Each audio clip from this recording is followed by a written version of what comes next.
Everyone thinks that getting a part in Hollywood is typecasting. In other words, if they want a beautiful girl, they get Bo Derek. Or if they want a tough guy, they get Clint Eastwood or Charles Bronson. But it's not always that easy. One of the most popular shows of the last few years has been Fantasy Island. Now, the producers knew they wanted Ricardo Montalban as the head of the island, but they were not sure who to cast as his able assistant Tattoo. So the casting call went out, and since it was such a coveted role, everybody who was anybody tried out for it. Remember how much weight Robert De Niro gained and then lost in order to play Jake LaMotta? Well, the actors who tried out for Tattoo had to lose height. Enough said. What we're going to show you now are a number of the greats or near greats who did not get the part. These are actual tapes of the auditions. Tattoo auditions, Ted Kennedy, scene 1, take 1.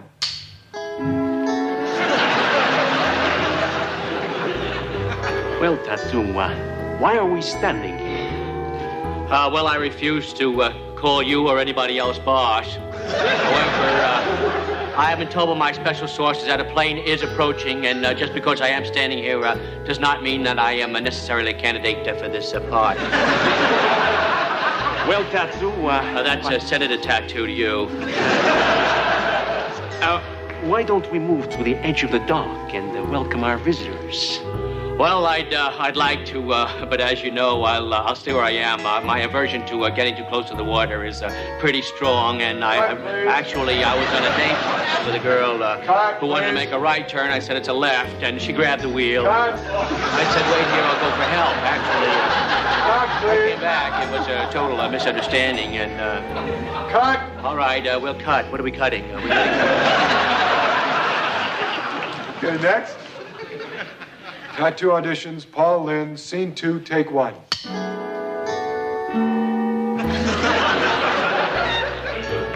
Tattoo, you called me. Yes, boss, there's something landing in the water.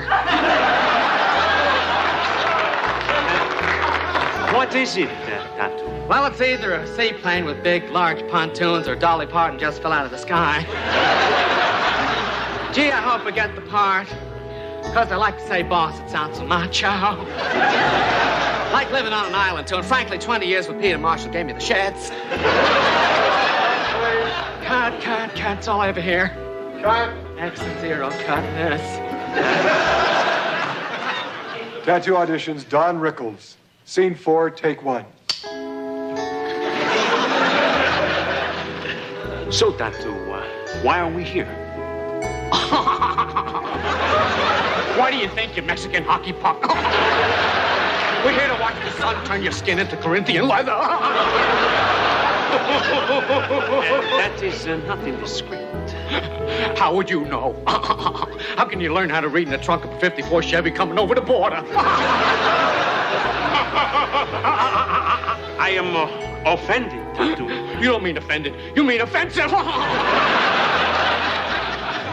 How would you like to stand down here and have to look up at your breath? What do you have for breakfast, an armpit taco? Hey, wait a minute. I'm having fun here. But it's all in good humor.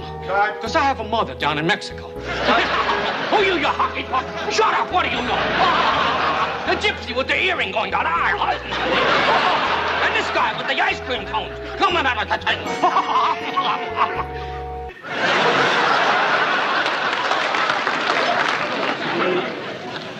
Tattoo auditions, Jerry Lewis, scene 5, take 1.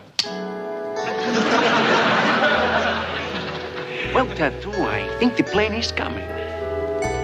Oh, boy, it's the plane. I forgot to tell you. I went over to get the people, and they hadn't come to the dock, and I opened the door, and Blubby went down in the Blubby went up in. I didn't mean to do it, because they didn't have the thing with the opening the plane. I could, would I?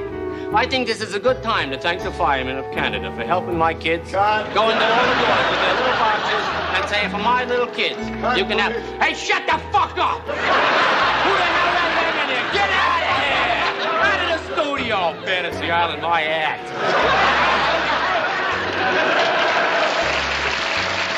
Tattoo auditions, scene 6, take 1. Boss, the plane. The plane. Tell me more, Tattoo. Well, boss, the plane is here, boss. There'll be people there who want us to grant us fantasies, boss. You and I could stand here week after week and collect big bucks from the showboat. Hold it. That's it. Perfect. You mean I got the part to start too? Yes, sir. You got the part, you little fart. I may have the part, but I get no respect around here.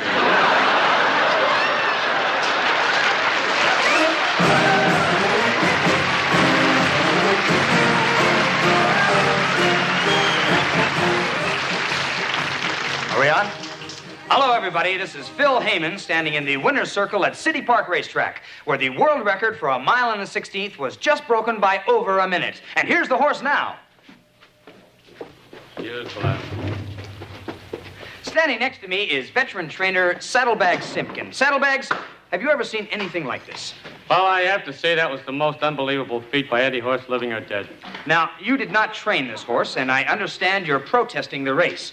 Now, would you say that the horse was given some kind of stimulant before the race? I presume you're talking about drugs, and I wouldn't be surprised there, because to take a minute off a man of war's world record, you had to have something. Well, how will they ever know? Very simple. As you can see right over there, they're having what they call a urinalysis test. The normal expulsion takes about 5 seconds. Anything over that, and the horse has been given something and will probably become extremely dehydrated. I see.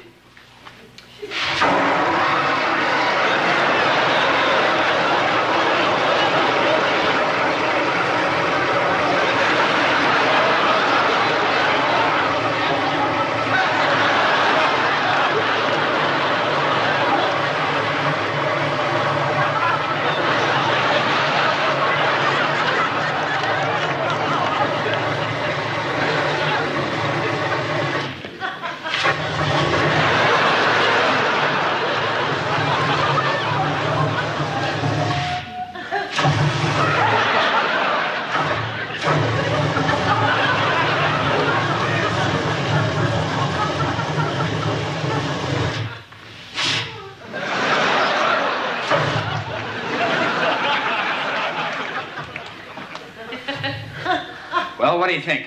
Well, from here, he looks a little dehydrated, my dear.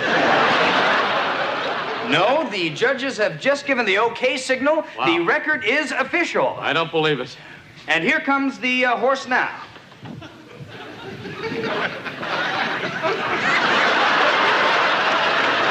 Congratulations, jockey Jorge Porge, on your world record. Have you anything to say? Gracias a Dios que tenía una aguja, si no estuviera sentado en una rata. Great. What did he say? He said, thank God for the clothespin, or he'd be sitting on a rat.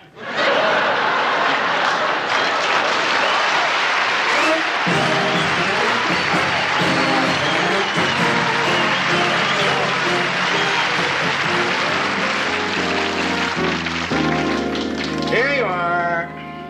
Who's next? I'm next. I was told my personalized plate has come in. Let me guess. Fatso. That's it. $25, baby. There you go. What kind of car are you going to put that on? It's not for a car, it's for me. Next. I said next. Is my plate ready? Oh, I'm sorry. Tiny Tim. Oh, yeah, Tiny Tim. Yeah, here it is. That's $25. Thanks. Now, if I had 4 wheels and a hood, I could drive it home.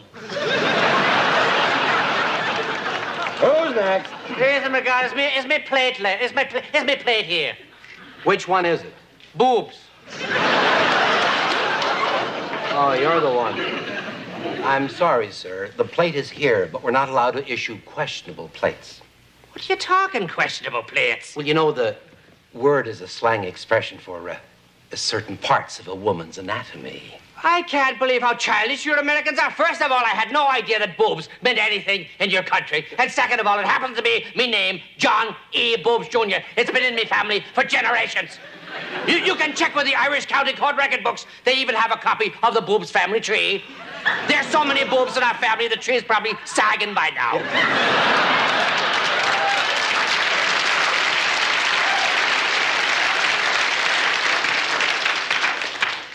I find this hard to believe. Well, then, here's me birth certificate, hard to believe. And me passport. John E. Boobs Jr. Amazing. Amazing. Well, it's a common name in Ireland, just like Smith and Jones are here. Forgive me, sir. Sure, My apologies. certainly. Here are your plates. Thank you kindly. Thank you kindly. If you don't mind my asking, does boobs mean anything in Ireland? Of course it does. What does it mean?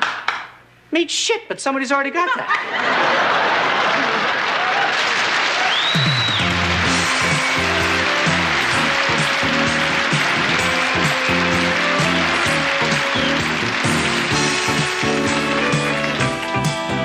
Ladies and gentlemen, Phil Donahue.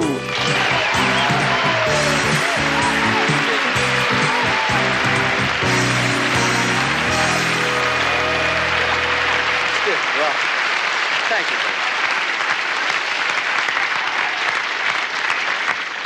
you. Thank you very much. Before we get started, the press and the critics accuse me of sensationalism because of the kind of guests I have on my show.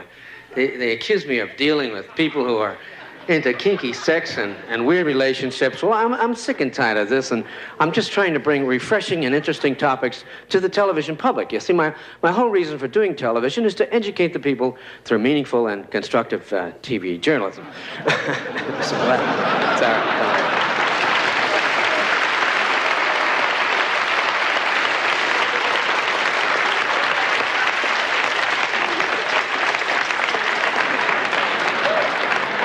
Enough of defending my show. Let's meet our guest. Ladies and gentlemen, a warm welcome for Alice Johnson, who is married to a dead man. Kinky sex. I can't believe this. Well, hello, Alice Johnson. I can't begin to tell you what a thrill it is to be standing here. It's kind of fascinating for me. Fascinating for me to be standing here talking to a woman who's married to a corpse. I mean, it's just... I don't know about you, but I'm fascinated. I don't know about you. It's just fascinating. You know, it's just fascinating. I mean, you've been married, I understand, for 20 years now. Tell me, how did you decide to marry a dead man? Well, 3 reasons, Phil. 1, I love him very much. 2, he has an even temperament. And the 3rd reason, and the most important, I knew it would give me a good chance of getting on your show. Just fascinating. It's just three idealistic American reasons. I know you're an attractive woman. You must have gone with a lot of men before you met this man. I mean, what impressed you about Harry? Well, he was a good listener. He kept his hands to himself. And when we went to the beach, I could use him as a raft. Use him as a raft? I'm overwhelmed with this whole thing. I don't know what to say. Is there anything that he doesn't like? These lights seem to be getting to him. Well, maybe he'd like some water. Here. Oh. This is just too much. Fascinating. It's really fascinating. Thank you, Phil. It's fascinating. Thank you. There, baby. You know, I know there are people out there, you know, who are wondering why they're not going to understand why we're standing here talking to a dead man. You know, these things have to be discussed. They have to come out of the closet. I mean, there are probably people out there who are married to dead people and don't even know it, you know. So it's another part of journalism, just getting people to know things about themselves through television. That's why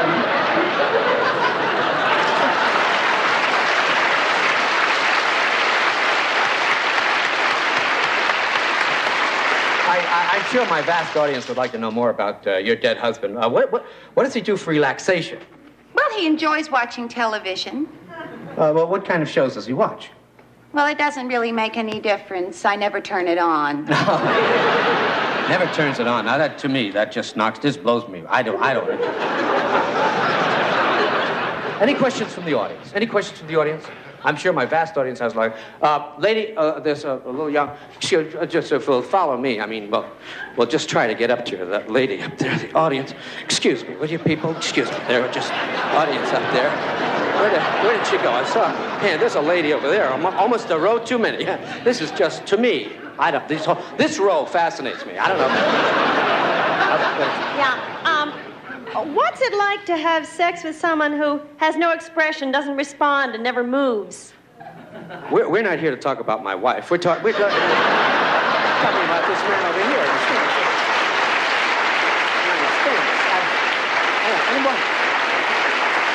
Another question over there. Excuse me. This is very difficult. We're very busy here today because of the strike. No television shows have been going on. Everybody's sort of hungry for TV shows. Listen, we're getting there. Don't forget your question. I'll be there in a minute. All right, what's your question? I'm curious about the parents. What was their reaction to the marriage? His parents are mine. His are dead. Yours? Oh, they were against it right from the beginning. Why? Well, Harry isn't Jewish. But I think they're finally going to accept him. How come? Tomorrow, I'm finally getting him circumcised. Oh, that's just fascinating. Just fascinating. Just fascinating. Oh. Well, just fascinating. Here. Excuse me. Just fascinating. That's just fascinating. Just fascinating. This whole thing is just fascinating. Just fascinating. Because that was sort of an interesting answer. It's also a tease for tomorrow's show. Yes, we're going to have a man perform a circumcision on our show here tomorrow night. I mean, this actual circumcision on the show. Yeah, there's nothing kinky about that. There's nothing weird about that. There's no sensational about that. It's right here on the show. So any of you who want to watch it, just watch it. Also, on tomorrow's show, we're going to have a homosexual, a bisexual, a trisexual, and a transsexual. They'll be here to talk about harassment from every side. Okay?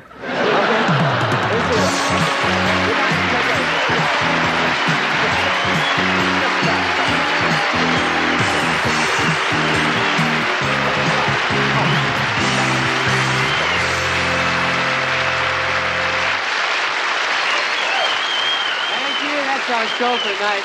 I've had a wonderful time, and I hope you did too. And I'd like to spend some more time with you, but I got something I've got to do.